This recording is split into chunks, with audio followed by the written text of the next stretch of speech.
we went huge around the world before anyone even knew who we were in the UK. Bearing in mind I'd run it for 4 years and made them close to, £60 million or whatever.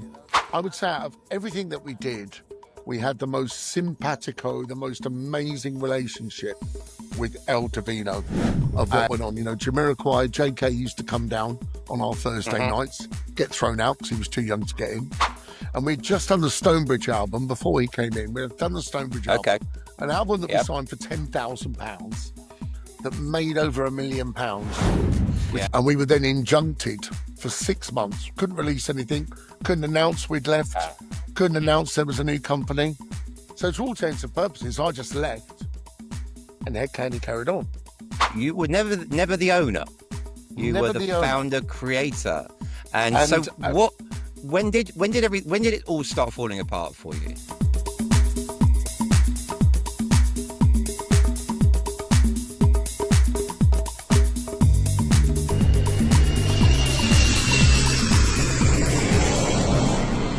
And here we are again, Mark. How many years has it been? Technology has improved. I believe you have your own channel now. Was it 2018? I think it was. We last spoke online. And then I think there was something. Was there something during COVID? It might have been. No, COVID. I thought we all just talking to each other on this during COVID. I think we had nothing better to do, so we all reconnected with each other. I honestly can't remember. As I remember, we did the one more chats on Facebook when we were doing the group with the lead up to the 2019. But maybe that was in COVID. I don't know. I'm not sure. I think that might have been. But it's good to see your lovely face again, though, mate. Thank you very much. It's looking a little bit more tired and a little bit. The hair's not doing well. But I've seen you flying all around the world, DJing and Hed Kandi events in the most random sorts of places as well, which I'm going to get into. You play everywhere, don't you? Yeah, I mean, have Dex will travel. It's very much. I do it because I still love doing it. People sort of say that, which like, why are you still on the road? And I do it because I love it, and being able to do it now on my own terms and how we want to do things is really important to the overall sanity of things. Now let's get to the real. Now this all happened kind of a bit like me with what I do with One More Time as an accident kind of thing, where you went to Ibiza for, you were working for Jazz FM, correct? So very tell me the story. Tell us all the story. So I was DJing from 15, 16 years old. I was the kid at school with the most records. So I got asked to do the school discos. And one of our friends in the same year as me, a girl called Tina Murphy, she basically had a dad who was a mobile DJ. He would bring his equipment down and I would play at the school discos. Then I got asked to do people's birthday parties. And then sort of, rounding up to sort of 18 years old, me and my brother were walking around Ealing, a place in West London. And walked past this wine bar and it was empty. It was Thursday. My brother said, you know what, you're a DJ and I could do the door and like, be clueless. I went, let's do a party.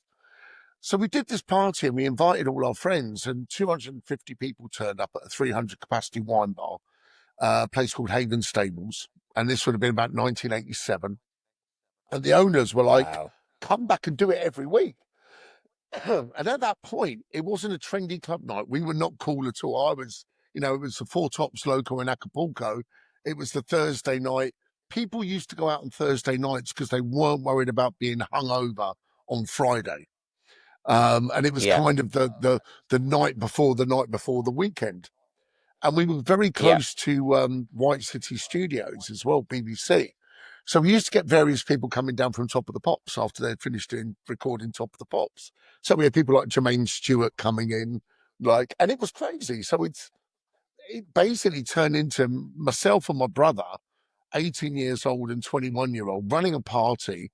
We're charging a £5 to get in, 300 people turning up. And, we're walking home with money in our pockets every weekend.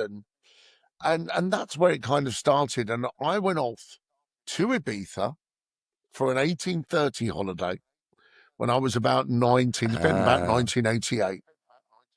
And basically just sort of did Ibiza, came home, and my brother met me at the airport and he said, I've been online and I've won 2 tickets to go to a club night in London. Should we go? And I was like, okay. We went to Sin at the Astoria. So Nicky Holloway's Sin, Astoria. Pete Yep. Tong was Hmm. DJ, and we walked in, and it was like, and everyone says there's this spiritual moment with house music and whatever. And I did. I was like, oh my God, this music, just You like remember the that the moment? atmosphere. Yeah. And the story was like, it was like it was a big old theatre hall. It was fantastic as a venue. I remember the And Astoria. yeah, Yeah. and it was just sweaty. And Pete Tong, I think, was playing a very, very early version of Back to Life. And I just sit there looking around, going, from a DJ point of view, it's always quite hard for me to go and enjoy nightclubs because I stand listening to the music and watching the people because that's my thing. And we came home, we went, we need to change our Thursday night and we need to make it all this new music. And off I went to London, and I used to go to places like Tracks in London, City Sounds. And because I was making money from doing this promotion, I had all this money to buy 12 inches. And I was like, I was living at home to buy everything, teach myself what I like and what I don't like. And we would go to City Sounds. There was a guy at City Sounds called Dave, and he'd be like, "Who, I've got this record," and it slows down in the middle, and the girl has an orgasm. And I'm like, "Oh, I'll have that." Always for a gimmick. I think French I think kiss. DJ G mentioned Yeah, and him it the other was day. absolutely Yeah, crazy. And from City Tracks Sounds. Records was Tracks was Craig at Tracks was brilliant for Italo House, Numero Uno, Ginny Keep Warm, all these Mix Master, all these crazy records that were coming out of Italy.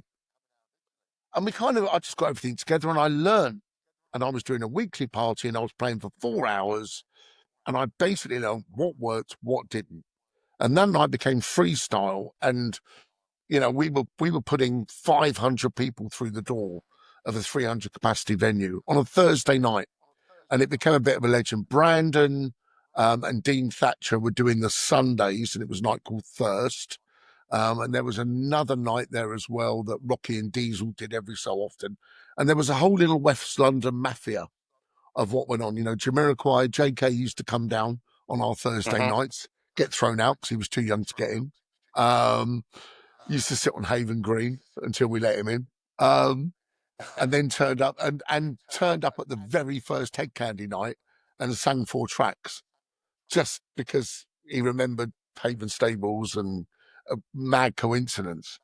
But that's where everything started. And basically through that time, I was still doing daytime jobs, but very daytime jobs that didn't require an awful lot of compos mentis. So retail, telephone marketing. Before the internet, people used to call you up on the Yep. telephone and sell you They stuff. used to, Or yeah. Yeah. there used to be adverts on TV for stuff, and you'd ring a number and we'd answer the phone.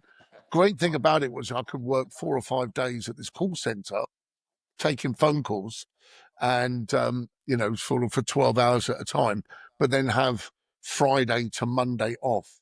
So, but all of that kind of taught me, retail, telemarketing, things like that, how to, the basics of marketing things and what people like and how you market to them.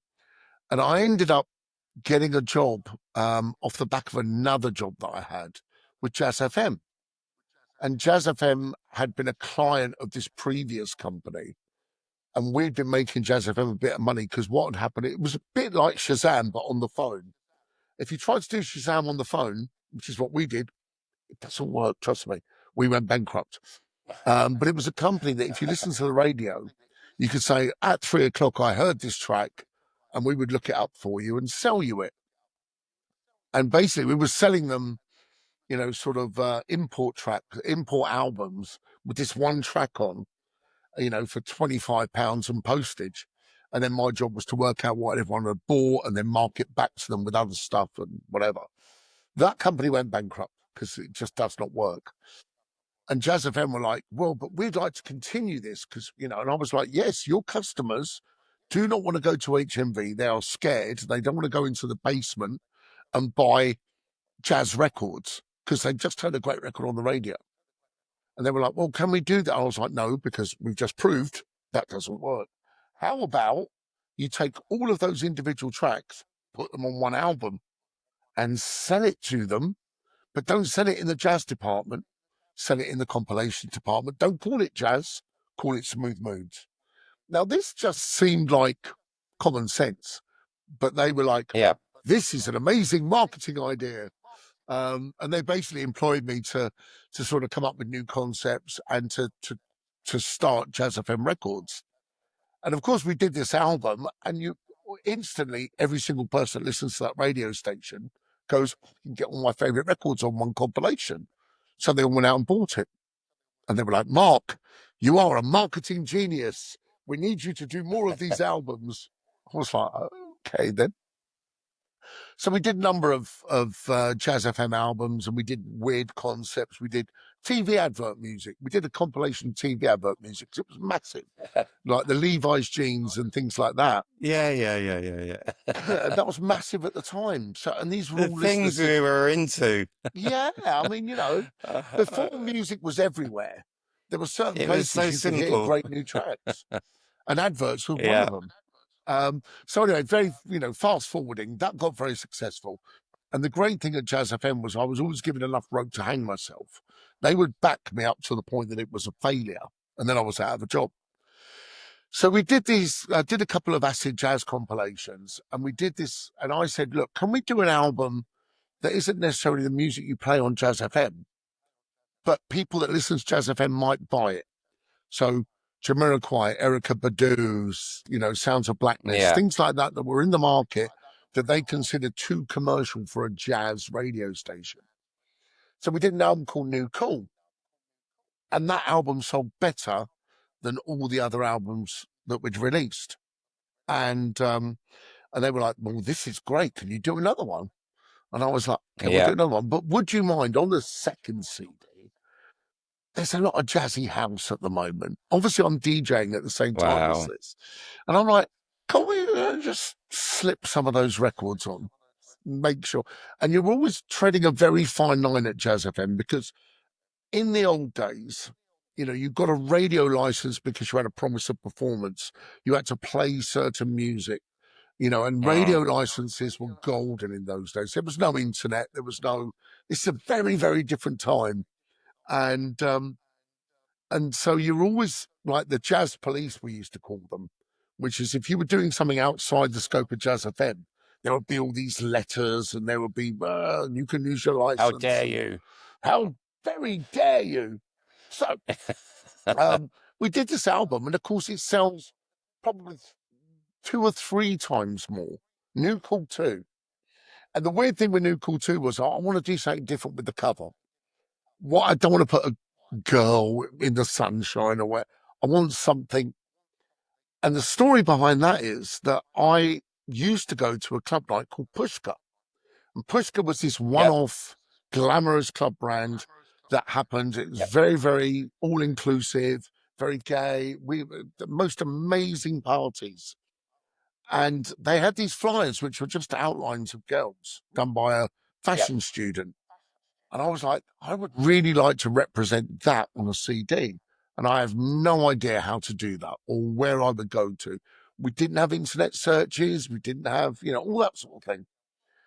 So I was on a train going somewhere to a gig, and I opened this magazine, FHM or something, and a little supplement drops out, and Brut, believe it or not, Brut Aftershave, Fabergé Aftershave, were sponsoring new artists, and they had a series of pictures by different artists. And there was this one picture, and I was like, that's amazing. That looks like the pictures from Pushka. And at the bottom was the artist contact. So I messaged him, I telephoned him, I sent him a telephone message. I went, did you used to do the pictures for Pushka? And he was like, yeah. I went, have you ever done a picture for a compilation CD? And he was like, no. I said, well, let's do one. And that was the very first Jason Brooks image. The very first Jason Brooks image appeared on New Cool 2 on Jazz FM Records. And we didn't know what we had at that point. I just knew that I was doing something I just always do the opposite to what anyone else is doing. And Yeah. we'd had an interview. I had an interview before I joined Jazz FM about joining Universal Records, their compilation department. And I sat down and I went, what I would like to do is a bit like the Master Cut series. We take dance records, but we put the full 12-inch version on. And and they were like, no, that will never work. Never work because, and I was like, but you put 3 minutes of each track on. And, the best track's always at the start and then it gets worse. It's not like a DJ set.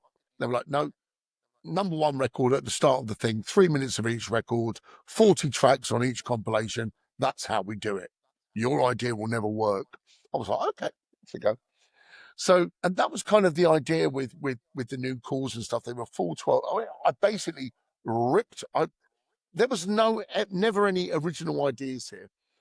The idea of full 12-inch records came from the compilations I used to listen to, which were master cuts, and they had jazz funk full 12-inch versions. The packaging, which was like, oh, let's not put it in a digibox, let's have that sexy magnet on the back of it, which were the original Hed Kandi CDs. I Yeah. completely nicked that from Pete at BBE, because BBE were doing compilations with our distribution company, and they had these lovely digipacks, and I was just like, oh, Having a bit of they that. feel lovely, and you can just sit 4 o'clock in the morning when you got home from a club night. You just sit there with the magnet going click, unclick, click, unclick, and so New Cool 2 comes out with in a plastic case with Jason Brooks cover, and it goes mad. It sells twice as much as the one before. So I get the call into the office at Jazz FM, and they go, "Look, Mark, we love this." Now, and the thing with Jazz FM is it had some amazing backers. It did amazing business, and it did amazing music. And it was, it was very much one of the first stations that really championed individual music or an individual music style that you just weren't able to do because of licenses and things like that. And all the people there were incredibly committed to what they were doing, but they weren't making any money. And there's a great saying about jazz, which is, how do you make £10 million out of jazz? You start with 50 million. And that was always the thing, was like, if you do something you love, it's never really going to make a huge amount of money.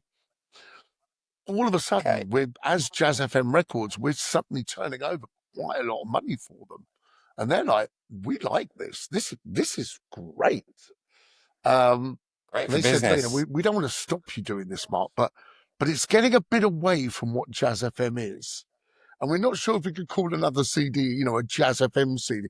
New Cool 2 had New Eureka Soul on it, had George Benson, Masters at Work mix, and various things. And And it was the very out of. and the jazz police were obviously on your Yeah, knocking on your door. they're like, Yeah. no, it's jazz. It needs to sound like someone dropping a piano downstairs for 2 hours. Yeah. So they said, is there another idea that we could do with this? And of course, it's one of those light bulb moments where you go, someone's just offering you the chance to just do whatever the hell you want. And if you really don't care about your career, why don't you just run at this and do something with it? And I sat down and went, how about a compilation label that is aimed at grown-ups that started clubbing in 1988 and have grown up now, and still want to listen to that music, but don't want rubbish DJ mixes and don't, want, the quality, and we can sell it at a premium and it will look good, it will sound good, it will feel good. And they were like, that's great, you run with that. And I said, right, we're going to call it Hed Kandi, and it's going to have Jason Brooks How things did on the you cover. how did you how did you come up with a name? This is a If big it looks question I want good, to know. if it looks good, those nights you have when you get home and you're kind of very, very, what would be the word? I think, your any idea is possible.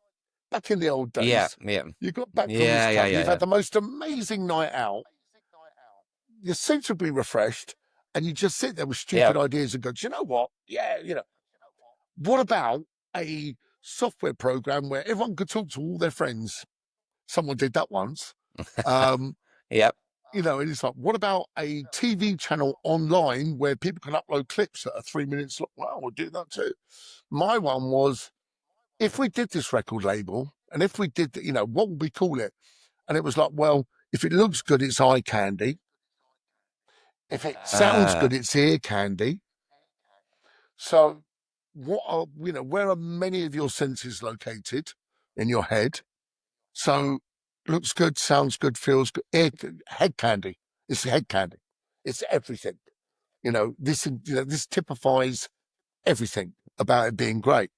And then what is that lifestyle? And very much at that time, it was very much, that sort of everyone sort of feeling like, everything was great and we could go in there, we could go to Ibiza, we could go to Monaco, and Jason Brooks's images really represented that lifestyle. I mean, most of us were just, you know, sort of, we weren't toned, sexy goddesses. We were or gods.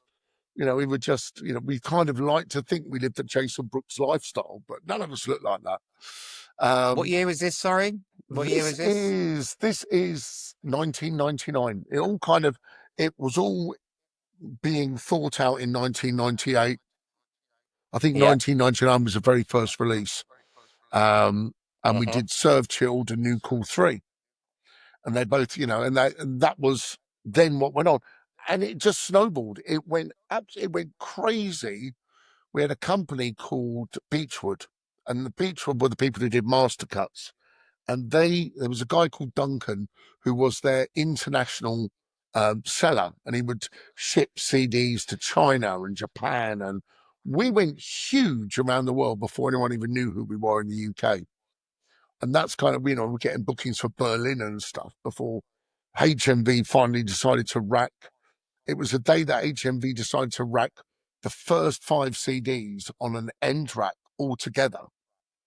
And of course, you walk in and go, 3 for 20 quid or whatever it was they were doing. And all of those CDs went to the top 10 in their compilation charts. And it went insane and it snowballed. It feels like such a longer period than it was. It was 6 years before I left. I, And it I feels like honestly 12. thought it was you started earlier because obviously I I started started at Jazz Ibiza FM. around those years. I And started, so when you yeah. went to Ibiza, you were in 1999. Is that your first year in Ibiza? Oh, Was no. that The 2019? first year that Hed Kandi were in Ibiza was 2000. I think it was about 2000. And So, that yeah, was with because your affiliation with with Bass Bar, Jason at etc. Bass Bar. Yeah, So what had yeah, happened was I'd obviously, and again, it was, all these stories about Ibiza and Jazz FM and Hed Kandi. I'd been to Ibiza in 1998, and we were just coming up with the ideas for what we were going to do. yeah, And I think we met it, Jason that year. And I came back to him because I'd met his partner and they were doing a postcard thing when they put postcard racks up in all the bars and you could buy a space on their postcard racks. So I went, when we launched Hed Kandi, I said, can I have some money to go to Ibiza? You're talking to people at Jazz FM and you're going, I really need some money to go to Ibiza for 2 weeks to give out all these postcards. And they're like, oh, yeah, right. Put your expense form in. And in the end, they said no. And I went on my own. And that's when I met Jason. I think his partner was called Richard. And they agreed to take I went over with like 4 boxes of the Hed Kandi CDs. And Jason went, yeah, oh, yeah, mate, yeah, mate, super, super fantastic, brilliant. Love these CDs. Like, I'll give them to all my friends. I'll give them to all the bars. And that was very much part of how that relationship began. He never knew us from Adam. Hed Kandi wasn't famous. One single person who was working, I think it was a rock bar at that point, yeah. took these CDs off us and gave them out, you know, and that's where the long term relationship, where I went back and So sort it of went, absolutely rocketed in 2 years because I yeah, two, remember by 2002, 2003, it was everywhere. yeah, El Divino, we were selling out club nights, the albums were flying out. So that was all in the space of what, a couple of years? a couple of years. What? I mean, literally, and you look Wow. back and try and break it down now, and it's indefinable. I'm like, did we really start it in that year? And I was gone, but was that only? I think we were 5 years. I was at El Divino before I left. Um, you Wow. know, So, it started off obviously with the music. How did the event start? With El Divino. Did you The go in? events. Was that your first venue in Ibiza? I think we started Pacha, not Pacha. No, we started in London first, and we did the very first Hed Yeah. Kandi party.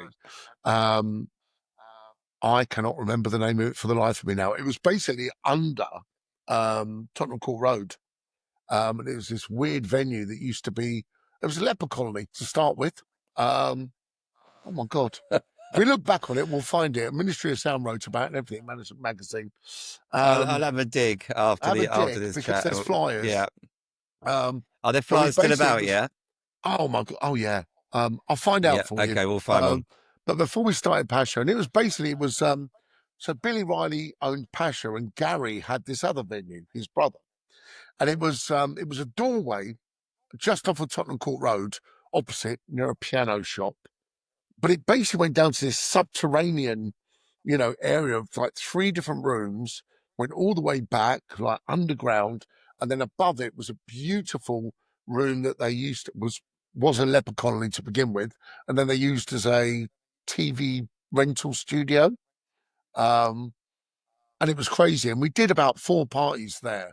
And the very first party, I remember that it was days for tickets and things like that. You just turned up and got in. And we advertised we were doing this party, and it was about 1,200 capacity, and 3,000 people turned up to get in.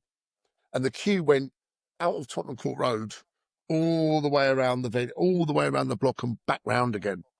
And it was insane. They ran out of drink because everyone drank so much. It was so hot. It was literally raining indoors. And we Yeah. had Eric And Cupper over for it was the popularity because of the CDs? because of the Was that where CDs. and It that was really because was. your And the promo radio was the show. CDs and the radio show, and And the is that radio how you shows. promoted it? That was the great thing about, and that was the again part of the secret sauce was that what had happened was I wanted to be on the radio. Obviously, I was like, "Well, I want to be on the radio. Put me on DJ. the radio." So what I said to them was, Saturday night, Sunday morning, you have dead space on air where you're just playing playlist records. There's no there's no presenter, there's nothing. Give me 2 till 4 o'clock, or I think it's 1 till 4 o'clock on Jazz FM. It's dead air. I'll pre-record a show and we'll put it on it, and it'll be going out, coming back, still out. We become the taxi person's choice with the taxi radio you listen to on the way back home. And I think it was 1 till 5. It was 4 hours, and it became this weird late night show that you'd listen to when you'd been out or you'd record or whatever.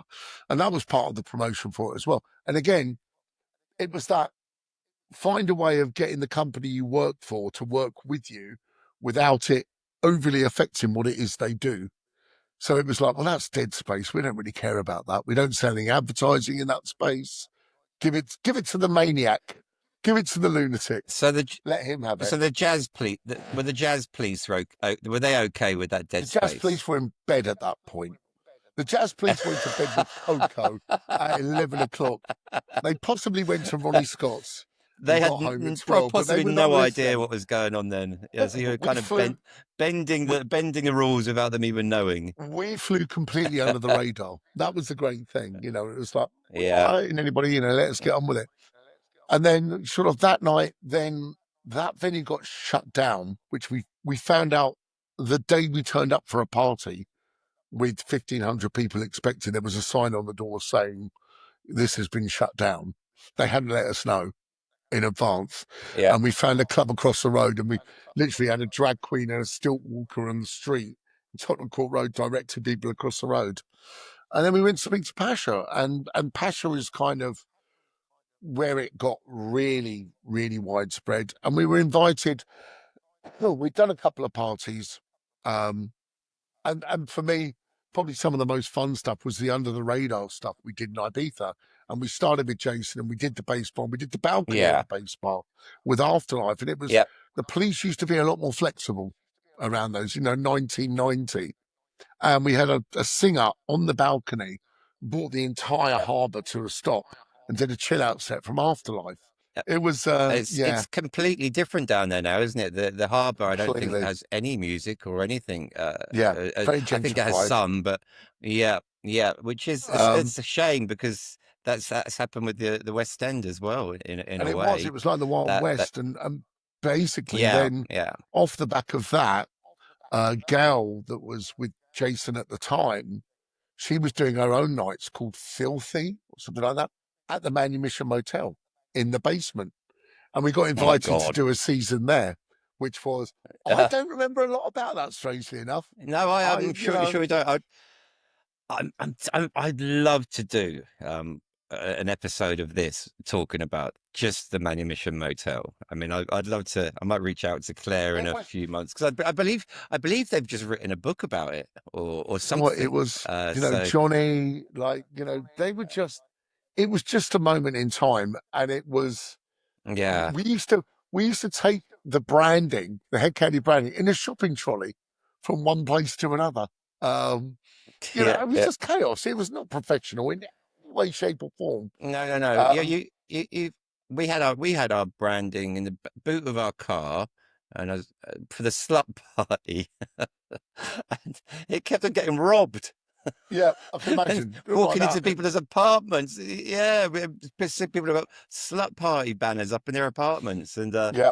but yeah, Manumission was one thing, but Manumission Motel was another thing. As a two Oh, different beasts, it weren't was. I they? just remember. I remember very dodgy decks. I remember trying to play records and not being able to see. And it was That's not just, me, by the way.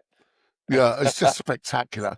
Um, and before we did El Divino, we were offered Pacha, and we basically got offered the back room of Pacha on Sunday, Yep. and we did it. And the promoter that was doing the main room of Pacha did not want us in there. It was their big gay party, and hated us with a passion.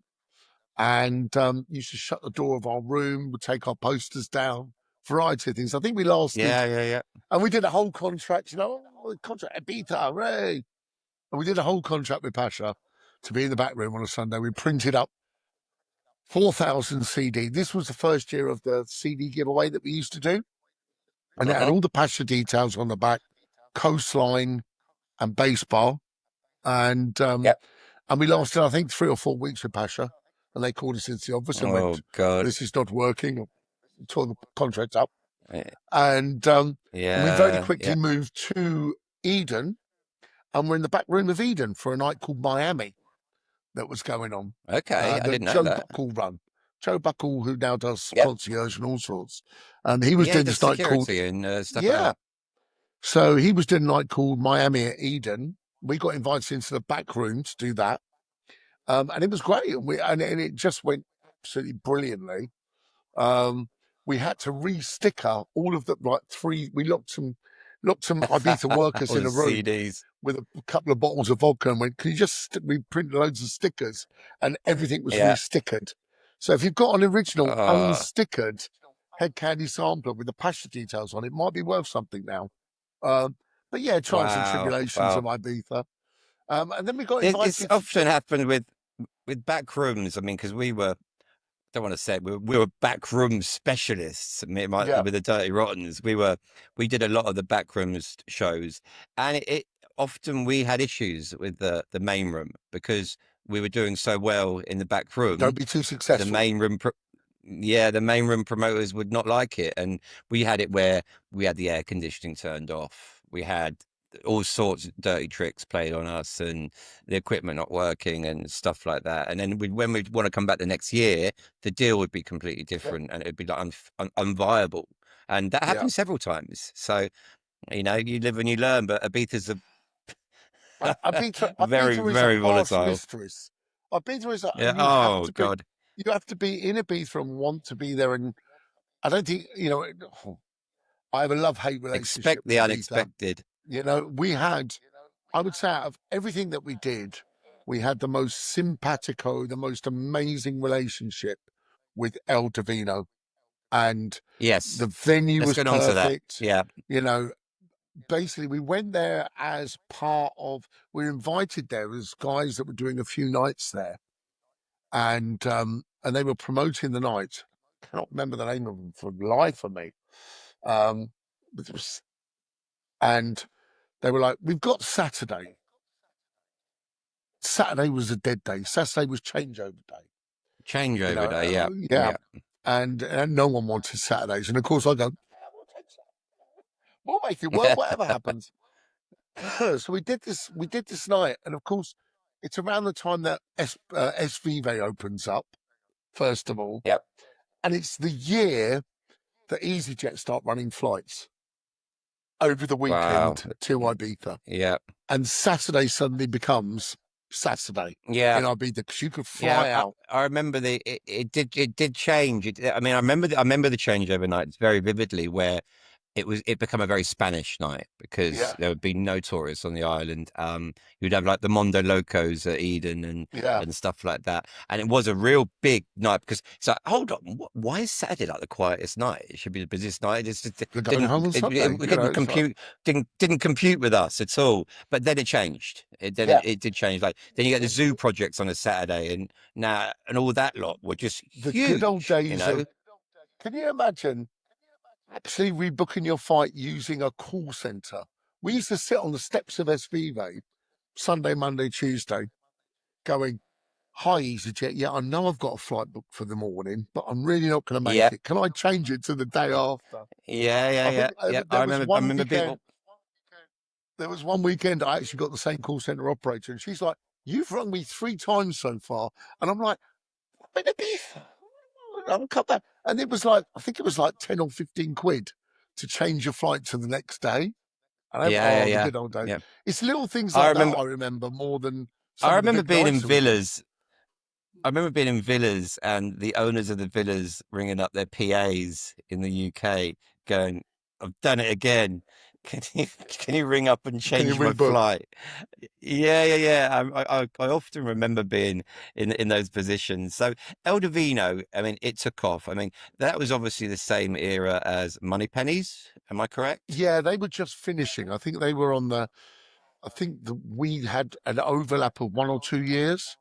Yep. And then they Yep. kind of moved out of there because, and again, that was, the problem was that they had an incredibly busy early night. And I think they were the Sunday or the Friday or, and then the demographic changed, the sort of the travel plans changed and things like that changed. Yep. And we kind of came in like, and just, to this day, it was ridiculous. Yeah. Khaled, who to this day still remains, a friend, I still wander up to Khaled's house and, he was, obviously we were making them a ridiculous sum of money and we were potentially one of their busiest nights, with no trouble, it's all of those things that the Hed Kandi crowd are and still are. It just worked and it was getting all the press as well. New shiny toy. Yeah. So it was getting all the press Yeah. as well. And it was just brilliant. It was like we had no superstar DJs. We had, This is my uh, next question. You had no superstar. It was all no, about the brand, all all about the about the brand, brand all about the and music, the sound that the DJs were pushing. Yeah, the this brand, is the something I music, really wanted to. the residents, the singers. We could do so much with production, and dancers and singers and sax. And I think, we're one of the first brands to put sax and percussion. Many, Yeah, many Ibiza wedding saxophonists owe me 10% of their yeah. earnings for the future. Because one of the first people that did it, and it was all very, you know, it's one of those things that for me it was always about the show and never about the individual. And This is what it was always about. I mean, you weren't the only brand like that. I mean, we had the manumissions, but then you had your yeah, the garlands were similar, and but then you did have your brands, which it was more DJ related, like the We Love, yeah, which was just a heavy juggernaut DJ night, But at this time, people used to go to parties for the brand and the experience and the very people, much and so. that's what you created for many Yeah, many and years. And I knew that our residents, the people that we had working for us, if I wasn't there, they would do an equally good job, and make it mm, amazing because everyone was invested. Everyone was very much like a family. Everyone was, you kind of talk about that. Oh, we had this. It really was. We all stayed in the same villa. It was, we all got on each other's nerves. We all travelled up and down the country, sat on planes, put up with each other. And I very much curated all those people because we would have worked together. Um, And that was very much, not only was it the best thing about Hed Kandi, it became the worst thing about Hed Kandi. As things become more successful and there's more division and people want more money out of you and various things, it then becomes, it becomes an issue. The thing Yeah. that you love, which is your passion, your love, and your hobby, you must always remember is not the thing that you own. It was not. I worked for another company. I created the concept for another company, and ultimately, when I walked out of that company, I left with nothing. Yeah, So, because this is and I would what I have, wanted to talk to you about today. I mean, it's we spoke earlier before we pressed the record button that you were never the owner. You were never the the owner. founder creator. And And so when did it all start falling apart for you? it started falling apart. So basically, Jazz FM left me alone to my madness, and they were very good with that. All the people there were like, absolutely insane. He'll either shoot himself in the foot or he'll keep making us And lots of you are money. mad. Yeah. And that was great. And then what happened was Jazz FM, basically it was a much bigger company. The Guardian Media Group wanted to buy Jazz FM because they wanted a London radio license. As I said, radio licenses were incredibly valuable in those days. And Jazz FM, was the rules were about to change on just how rigid that playlist could be. And Guardian Okay. have been watching this and they were like, okay, we can potentially pay a lot less jazz and be a lot more commercial. We could buy this station. It's a very cheap way of getting a London radio station. And they were already all basically running a number of regional stations called Smooth FM. Oh yeah. And that's what they were looking at. We can basically change jazz to smooth, and they went in and they basically offered Jazz FM shareholders 3 times the share value of that company. And it was a no-brainer for Right. everyone with shares went, yeah, take our money. Yeah. And so we basically get a whole new company takes over, a much bigger company, a much more, sort of. And the thing about the Struck. Guardian Yeah. Media Group was that they did not have shareholders. The Guardian is a trust set up by an individual years ago for journalistic integrity. So it's what's called a trust, and there are no physical shareholders. There are people that represent Hmm. the company, but they don't have a vested interest as such. So you get a lot of people there on very high powered jobs, which could move, they're not quite as sort of involved in a company. Well, that's what I felt.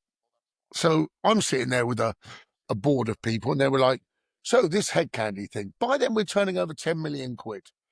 We put the whole radio station in profit, and we're working on probably a 60% margin, which is ridiculous because Yeah, we of are course. Yeah. signing records that no one wants. We are featuring records on the compilations that are not hits. We are doing club nights where we are charging the prices for big name DJs, but we're not paying big name DJs. So everything margin wise is spectacular. And all I want to do is I want to keep it the same.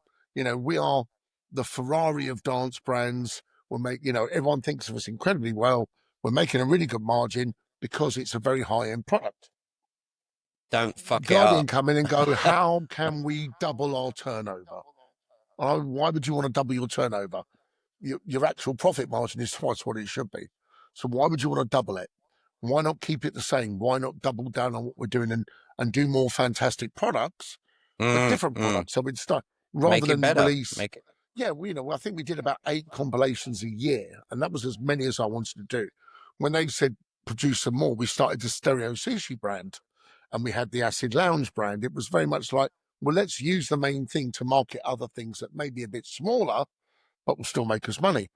We hadn't even looked into merchandise and things like that, and that became a battle. They basically went, the lunatics are running the asylum. You have no experience of doing this. Bearing in mind, I'd run it for 4 years and made them close to, £60 million or whatever. You have no experience of doing this. We need to hire someone from the record industry to manage everyone here and manage the team. So bearing in mind, we had an office team beyond the DJs and everything else. We had a team in the office that would, license the records and help market and manage things.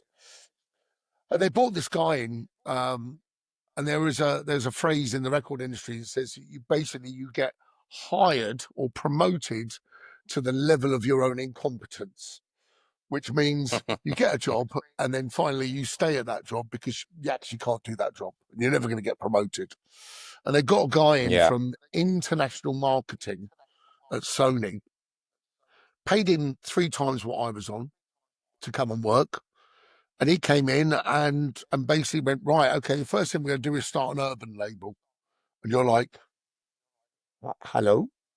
I'm like, and we'd just done the Stonebridge album before he came in. We had done the Stonebridge Okay. album, an album that we Yep. signed for £10,000, and an album that we spent probably another 30 or 40,000 pounds on, that made over £1 million with Yeah. hit Yeah. I remember the records. album. I had 2 more albums that we'd done off the back of that with Peyton and with Bonnie Patent. Bailey. Yep. And Bonnie Bailey, who was massive in the Philippines. Licensing was ridiculous. Everything was great. I could go on for hours about this guy, but I'm not going to name any names. But you can look up who he was. And first thing he did was he started an urban label and signed a number of big artists for stupid advances. Then went on to produce videos in very much the major label way. I was always, the way we did things was we had no money. So let's go and find the latest. Teresa's video was shot by this guy who'd never done a music video, who shot one of the best music videos I've seen for years at Yeah. that point. And used this weird rotating thing on the bed going from one floor to another. All done on a budget. 10 grand that video cost. He was shooting videos for £50,000 because if we hired this director, it would get in the video charts. And you're just like, but this is major label madness. Like, do something on a basis that it may only make that money back. Don't do it on the guarantee it will do something. Yeah. And he Basically breaking something that works. well, he lost over £1 million the first year he was there on the projects he was working on. So of course, what comes back to us is, well, we've lost £1 million. We need to make this money. Can you release 3 more albums? No. Can you move from your club nights to bigger venues where we can let more people in and make more money? No, because I'm not going to. These are people that have been with us for 3 years, promoters that have worked with us for 3 Yeah. years, venues that have been with us for 3 years. We're not doing that. And if you do it, it's over my dead body.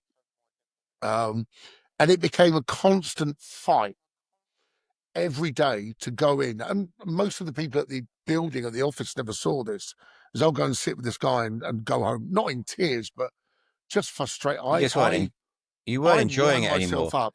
I wind myself Yeah. up. So that reflects itself then in you start going out and you start drinking more.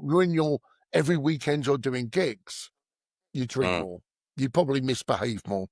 And you're in the greatest position in the world to be offered whatever you want when you're out doing club Yeah. nights, and that's not good for someone who's not in a good headspace. Well, And you're we had none of Mark this. from Hed Kandi, Yeah, everyone was just offering have you some of that, everything do a bit of at that, the do end. that. Everything's fine. Yeah. You've got Yeah. all your Yeah. mates who are all earning money, and all your friends in the business who are all earning money, and relying on you, because actually I just employed all my friends, which made it even worse. We're all close to each other, but they're not the ones getting called in and explaining why you're doing this and why that. And then you're kind of going back to them going, no, it's all fine. Brilliant. And of course, in those days, you've not got the whole, let's talk about our mental health. And it got to the point where I walked into this office one day, and the person I was working for was a person of color.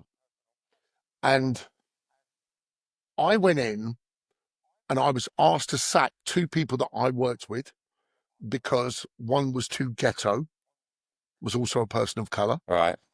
And then I was presenting the albums that we were going to do, and they wouldn't release one of the albums because the artist was too gay.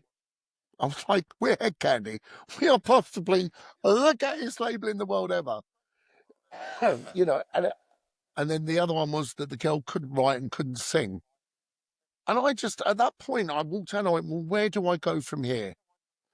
No. Yeah. And I was at the end of Game my, over. game over. not really. Knowing what I know now, 15 years of, of running my own business and stuff, I should have gone to the board. I should have challenged that. I should have pointed out all the things that he'd done wrong, and all the money he'd lost them and how much money we'd made them and all of those. And I should have done spreadsheets and this and that and whatever. But at the time, it was like, and I literally went, I'm leaving. Who's coming with me? I did Jerry Maguire without the goldfish, and and it also came from a point where I literally had a bit of a breakdown where we were having the May I fifth ask you anniversary. how old were you when this happened? I would have been about. So this was 1995. It was the fifth 1990 2004. Always get those mixed up. 2004, the fifth anniversary party at Pacha. And Yeah, I'd set up this amazing thing where we had a boxing ring in the middle, and Therese and yeah, Peyton were going to have a vocal battle and sing their songs, and it was going to be brilliant.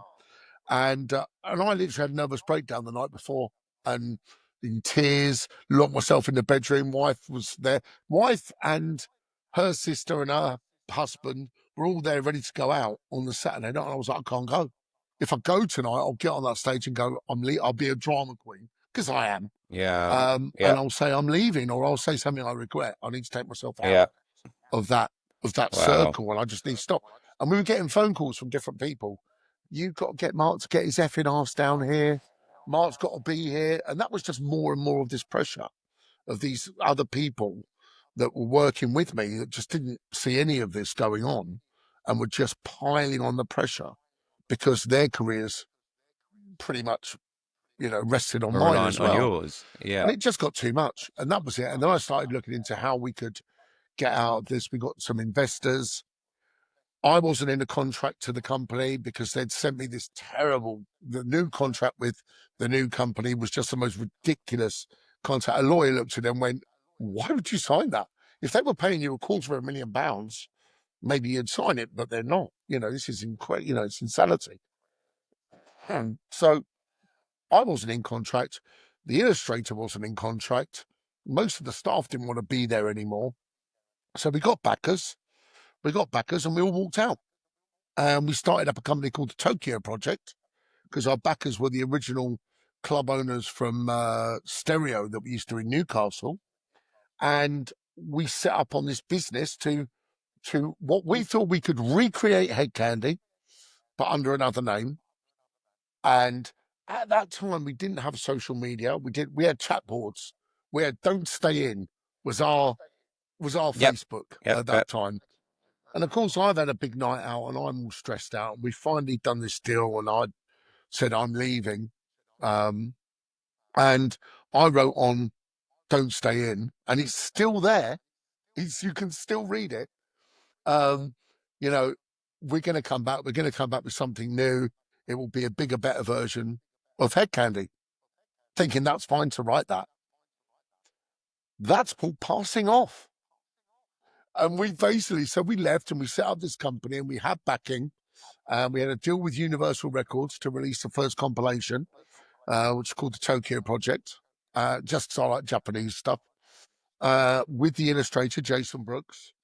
And we got a letter from Jazz FM or from The Guardian or from this guy. Not even from The Guardian, because it was from this guy. This guy had instigated all of it, who later then got sacked because of it, or let go, not sacked. And I was told I had a £30,000 bonus that I was due. We're not paying that because you've broken your contract. Didn't have a contract. We're not paying you that. We're not paying you this. We're not getting your last month's salary, and we're taking you to court. And we were then injuncted for 6 months. Couldn't release anything. Couldn't announce we'd left. Couldn't announce there was a new company. Um, there's no social media for things to, slip out as such. So to all intents and purposes, I just left, and Hed Kandi carried on, which is why people think I sold it. Yeah, yeah. And we basically got dragged through court because there were people that stayed at the company and people that left. And it was all about, well, you can't, basically they said even Jason Brooks wasn't allowed to draw Jason Brooks pictures for anyone else other than Hed Kandi. His pictures were part and parcel of the brand of Hed Kandi, which is basically sort of work slavery. And we were a test case. And the thing about test cases, they're really expensive. And we fought it. We fought it, and it got to, we actually won the case 6 months later. £300,000 in costs. They had massive lawyers. They spent over £1 million, and we won. We won the case. And by then, I'm a neurotic mess. By then, we Of won the course, case. I think By then, the anyone would be. backers are Yeah. like, we've paid all this money. We can't release the CD. The backers were then out. My friends that had joined me after 6 months, 6 months, had no jobs because they killed the company. A lot of time, legal proceedings are not about who wins and who loses. It's it's a staring contest, which is, sort of who's going to back down first because of money. Yeah. Time and money. Yeah. Especially with new companies. And we won. And they then went, we are going to contest this, and we're going to go to the High Court. The thing about the High Court is, and I learned all this through being involved in it all. The thing about the High Court is none of your costs get paid, none of your damages get paid until that case is heard. And that case costs double what the normal court case costs, because you then have to have really high-end lawyers and barristers and so on and so forth. And they could afford it, being they can afford it, Guardian. and we can't. At the same time, this guy at the Guardian comes back. He'd been on sabbatical, and he comes back and he goes, right, so what's happening with Hed Kandi to this guy that he'd employed? And he's like, well, so I've lost 2 million quid on my urban project. We're in a court case. Mark's walked out with half of the staff. It's cost us $1 million. We've lost that case, but we're now fighting them going to fight them in the High Court. And the guy went, oh, you wind all this up now, you're out of a job as soon as this is wound up.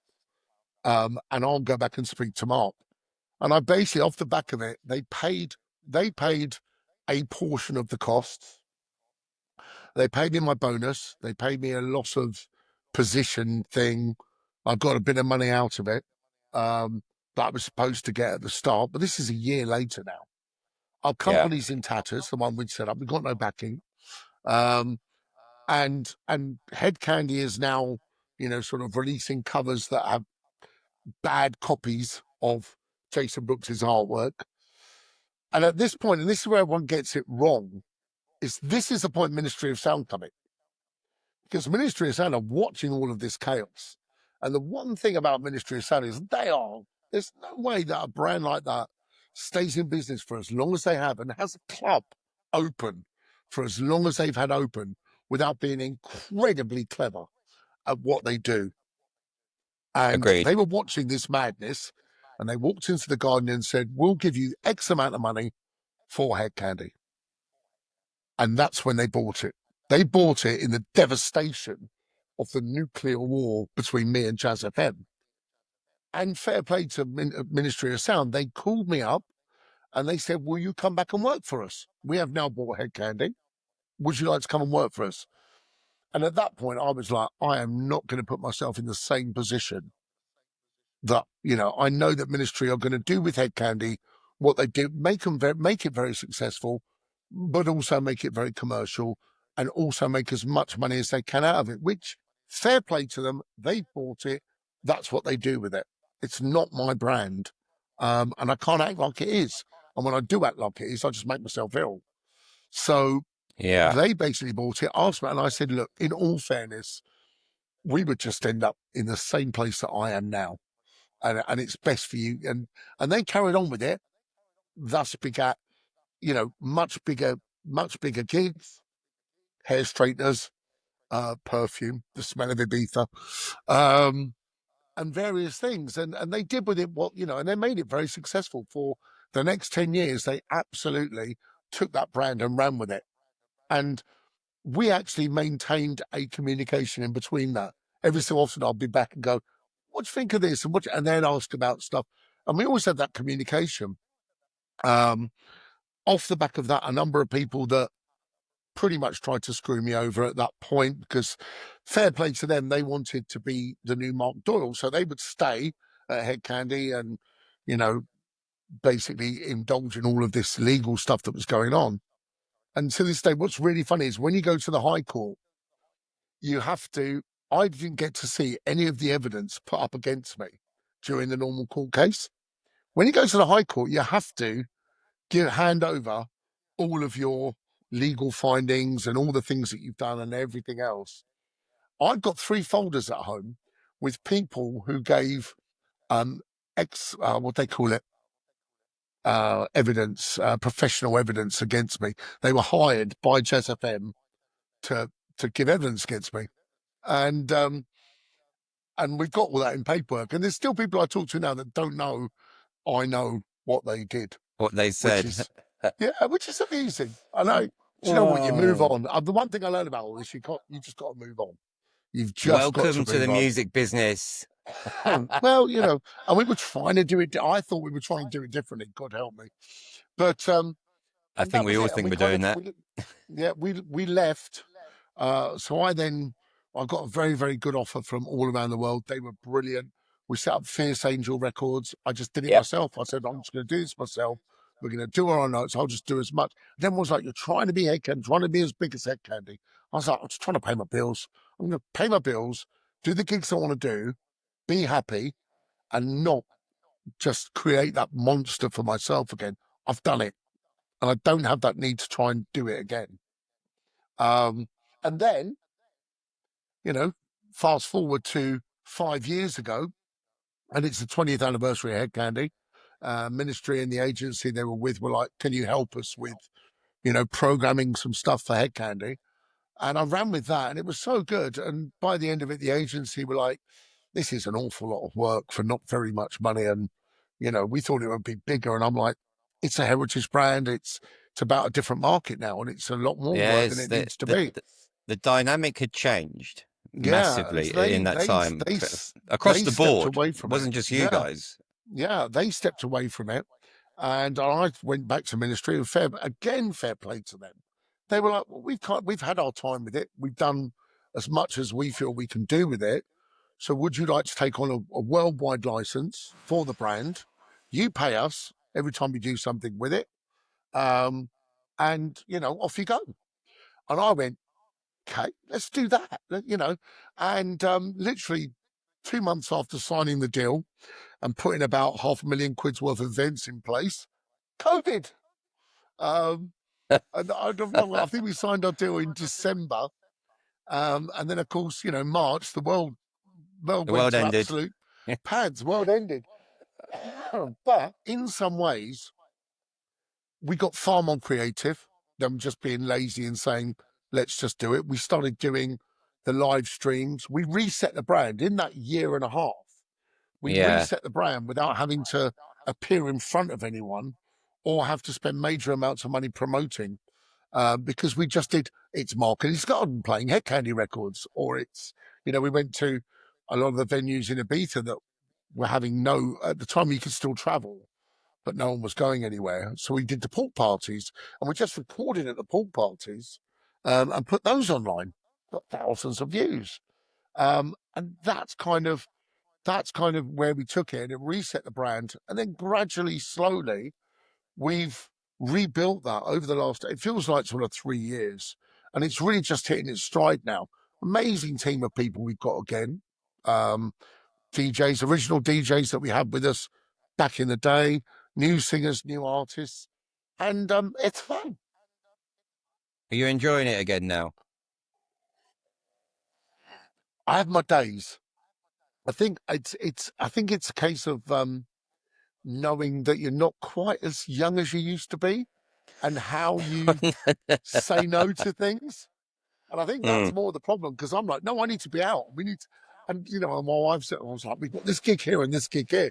And my wife was like, you're going to be 8 hours on a train after, you know, a 3 o'clock finish. Do you really want to do that? And I'm like, you're not 21 anymore. I'm not 21 anymore. I had this hacking chest infection for 2 months. Well, because you are, sorry, 4 weeks. Besides Hed Kandi, you're DJing a lot still, all over. So I off the back of back of Head Candy, you've created a DJ career. Were you yeah. playing a Oh, huge only amount because at Hed the Head Kandi. No Candy one would events? want to see me normally. Who's going to book Mark Doyle? God's sake. Yeah, Um, yeah. that was always the point. It was always sort of like, club nights rather than myself.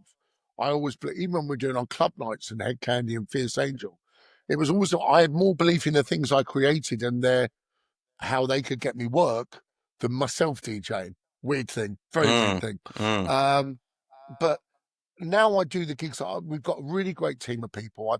I choose the gigs that I want to do, but I still firmly believe that you can't run a brand. You can't choose records for a radio show. You can't, if we do events, if we do any music releases in the future, you can't do that without being out amongst people and seeing how those records. We would have never have put. I would never have pushed for Put 'Em High to be a hit record unless I'd have seen that record work in El Divino, in Pacha, and see the response that it got from just playing it once, the first time that people heard it. Bearing in mind, that record was released a year before it became a hit, and we hammered it Mm. at places like, and people just knew the words, the chorus, everything.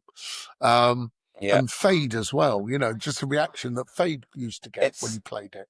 it's surprising how many records actually get released and don't work first time round, Yeah, and then all of a sudden there'll be a few years, boom, it flies. There's a few in my head that I could mention that were around for years, and but it just took off yeah. because it just the sound changed and I get a And little bit of luck as well.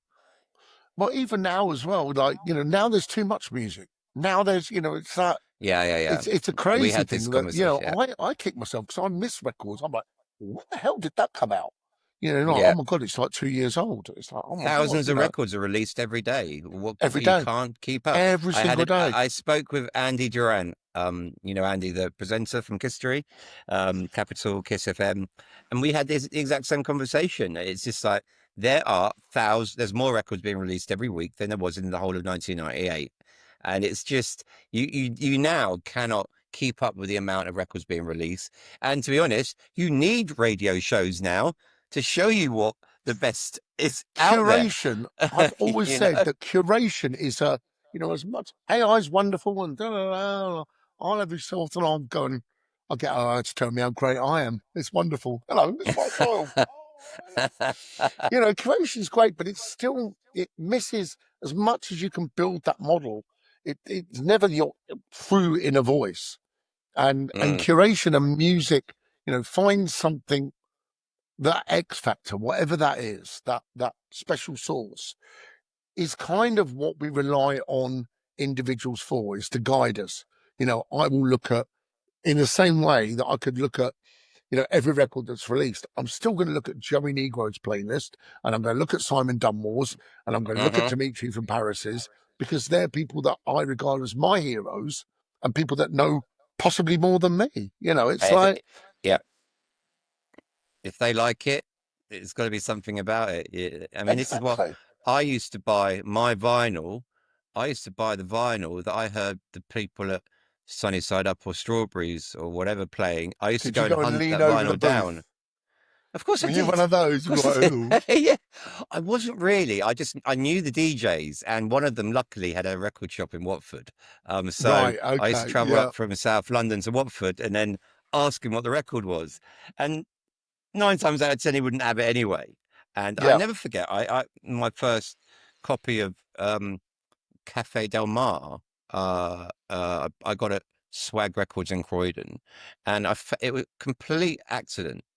I think one of the people, it might even be Clara da Costa, gave it to me. It was a nothing record at the time, and it was just like, here we go. And I remember my friend next to me listened to it and went, "Is there another one of them?" And she went, "No, that's the last one." And I was just like, just walked All about out, the and I hook. had a copy, and it was just like, oh my God. And I had no idea that I just walked out of this record store with possibly one of the greatest songs ever Yeah, written in the dance music industry. And yeah, so it was a great era. But there is so much music now. Um, I can't keep up with it. I think that's kind of why I've gone backwards. I Yeah. listen to the It was like classics now. simpler So I times. know There's where I'm never, going. I know where I'm at with it, you know. at the And same I time, like it's like, digging you know, for old stuff. your record bag or your record case. I mean, like I used to take metal record boxes to Yep. Ibiza, like Yeah. 50 vinyls each. And we'd take them on as hand luggage, put them in Yeah. the Yeah. Yeah. overhead bins. We used to have someone that would wait for us past, like beyond check-in, just go and hold the metal boxes and we'll just Yeah. walk those on. Um, but, you know, your choice was limited to the records you put in your, and that was, Yep. 50, 60 tracks, or, 90 in a bag or whatever. It's not like, oh, I've got a USB with 7,000 tracks on now. What am I going to play? Um, and it was a simpler time. Let's just say that. It was indeed. It was indeed. So Mark, I've had you for a good hour and 10 minutes already, and you've answered. I That's haven't more than even gone most through women my have. list. Yeah, you Four never minutes fail to about my amuse me record with your on that one. humour. But Thank you very um, much. I'll be here all night. what would be your ultimate one more tune to close a Head Candy song? Night. Do you know what? There's a list of them. It goes from the Back to Love Graham Park mix to the Sounds of Blackness Optimistic to Joe Smooth's Promised Land to 10 City, That's the Way It's Love. And we could sit here all night with those one more tunes. I just I just wrote something on Facebook and it was really interesting to write it. Was a record that we always tried to get on Back to Love and the most random record in the world ever, which is a dub version of Bruce Hornsby's The Way It Is. It's an ultimate piano record. And we used to finish our night from 1989, when we first started doing Haven Stables. Used to finish with this, and it was the a cappella of Back to Life, However Do You Want Me, taken from the Club Classics album. And then it used to drop into this dub version that I was one of the only persons that had it because it was on the B side of a track that Bruce Hornsby released 2 years later that was never a hit. And it was just this brilliant record with no scene on it, ultimate Balearic Ibiza dub version of The Way It Is. And it was also because everyone used to come and ask what it was or how they could get it. And he was like, nope, no one's got it. And I actually bought 3 copies of the vinyl from the record shop because I knew I was going to absolutely ruin it. And I think that would probably be, and it would not relate to anybody else's experience of Head Candy or their experience of DJ. For me, that record has followed me throughout my life. And it's Mm-hmm. still to the point where, because we couldn't license it for a Back to Love compilation, Yeah. when I eventually set up Fierce Angel, we did this thing called the Fierce Collective, and we roped in a load of great producers and singers and produced a load of records and stuff that we put on our compilations, a bit like Twag Us will do now with Soul Avengers and stuff, doing covers, but their own versions of them. And we did this Fierce Collective thing, and I went, I've got to remake. I need the best piano player in the world to replay The Way It Is, and we got Eric Cupper to do it. It obviously produced all the Frankie Knuckles tracks, and we did this record, and it's still to this day I still play it, and we've got a gig this Sunday. It's going to be the big gig of the. But I think if you were to say what record has the most history with me and what means the most to me, it's the weird ones. It's things like Edie Yeah. Brickell Yeah. or the things that we played in Ibiza that weren't necessarily the big I club anthems. I like the someone closed a night with the Ghostbusters theme song once, and it just went off. We And I'll tell you we what, we used I to love close. things like that. Well, this is what other people have said to me. They would also say the theme tune from The Littlest Hobo because we used to close the night with that. And I Yeah, actually did yeah, we did a mashup with Discopolis of it, a bootleg version, which I'll send you at one point, and it's brilliant. But you would just be yeah. like, everyone was I just like love. off their chops. And you go, maybe tomorrow I want to settle down. Yeah, yeah, yeah, You're yeah, back yeah. there as a kid going, 70s TV is the best in the world. So Awesome, it is, awesome. it's the weird ones. It's the weird ones. But yeah, Did you used to Bruce spend Hornsby much in the time range. Did you used to spend much time in San Anne when you did Fierce Angels? Not so much Fierce Angel, but I mean, San Am was very much my early days of Ibiza. That was very much Because my 1830s. I remember, I remember sitting in a bar one day. I can't remember the name. The bar's not there anymore. And someone said to me, the guys from Fierce Angels are sitting over there. They used to be the Hed Kandi lot. And I'd never met you before. And you'd left. And so I think I briefly crossed paths with you at Cross that paths point. in But the you, universe. yeah, Oh, yeah, but it's a random bar. But I remember when because Fish Angels came to Ibiza, didn't it? yeah, I It mean, we was did El Divino for the we're yeah, very good at yeah, yeah, closing clubs. Very good at closing clubs. yeah. We closed Bed in Sheffield. We did the very last night there. I think we did one of the last nights at Gatecrasher in Sheffield. We did the very last night at El Divino. It never opened again. It was like that. Believe me that we did. Wow. Well, yeah. Yeah, we did. It was the very last night was the Freemasons, Fierce Angel, Mm, me. wow. Brilliant night. I mean, you know, it was like. And by then, the club was getting a little tired, but you could not be. I dare you to find another venue that will ever have that sweeping VIP and that view. It was stunning, Which yeah. was We spent a lot of time up there, and it was sad when it went. And I whenever I post anything on our socials about El Divino, it will fly. It's just like, oh, I had something the other day messaging me, and is it true that El Divino's closed? I was like, oh, yes, yes, quite about 10 years quite ago, I believe quite it a long was. time, quite a long time now. And you should know better. So yes, Brilliant. Listen, I Mark, I'm going probably to wrap just this up. Thank you so much for being honest with me and telling me about the journey behind the trials and tribulations of Hed Kandi. Because I've spoken to you before, always avoided the subject. there's always And something new that we've missed. What I will say yeah, is, if you've really enjoyed this podcast, watchers of One More Tune and watchers of yeah, Dexter, um, send Dexter questions that we missed out. Miss anything you want to know yeah. that we might have missed out, and at some point he'll gather these all together and get me back on, and we'll do that. No, I was actually going to leave on that because what I've been finding is, especially with us lot, we've all got 2 to 3 We've forgotten decades more than we of remember. yeah, and every podcast I've done, I've literally walked away and gone, didn't ask that, didn't speak about that. And I've had to message them all back going, can you come back on? What I will say is the one time I've ever really experienced the sort of I'm back in Ibiza and I'm back at Manumission Motel. I'm back in that sort of, oh, we're doing something a bit dodgy, a bit dangerous, a bit fun. Was the party that we did in the strip club for Ah, you? for That us. one, Yeah. that was the Yeah, the last club time I really party. felt I was back in Ibiza 20 years ago. So well Yeah, done. it's fun.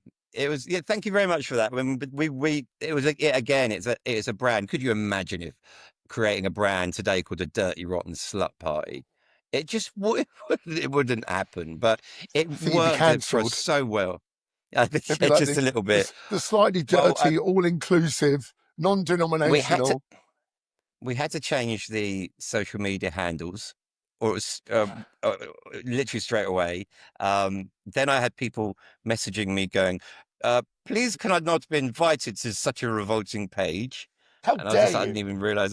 Yeah, I was like, "What?" I had no idea. I actually invited you, but yet again, this is a story of where it was all about the brand. It was all about getting the Yeah. crowd involved, the people involved, and it was Dean and People, Gary who were the the DJs venue, just all all night. those The people. Dirty Yeah. Rottens. It was, yeah, and they did the whole thing. They played from beginning to end, and it was And it was just about brilliant. those two who should be superstars today. Yeah. They played everything, not just press a couple of buttons and dance around like an idiot on Instagram. I mean, I don't think they've even got Instagram profiles nowadays. So yeah, great times. But yeah, let's do this again, Mark, without a doubt. Definitely. And I will be see you soon. But there's so much more to talk about.